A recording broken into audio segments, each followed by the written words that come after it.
Hello guys, welcome to my channel at CB Boyles 29. Ayan, kung bago ka pa sa aking channel ay pwede mong mag-subscribe and mag-like man lang. So yan, magtanim tayo ng ating ampalaya. So madalian to, kaya nilagyan natin ng abono sa gilid.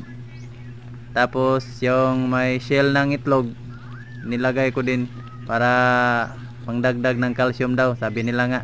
So, ito try natin kung effective ba talaga. So, ayan. Mahirap talaga mag-one hand. Wala maghawak ng camera, no?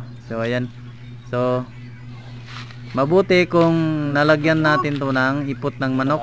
Sana, hindi tayo nakabili. So, nadili tayo. Wala tayong oras. Saka malaki na ang ating punla. So, sa sunod na araw, pa ako makabili ng ipot ng manok. So, ilagay lang natin dyan sa kilid. Pwede lang naman yun. So yan, yun pala ang nilagay ko na abono, yung maitim ay 1846 ang tawag niyan sa amin dito. Yun ang pinaka mas mabisa or pinaka magaling na abono dito sa amin na ginagamit para sa mga bagong punla. So ayun lang guys, salamat sa punod at God bless all.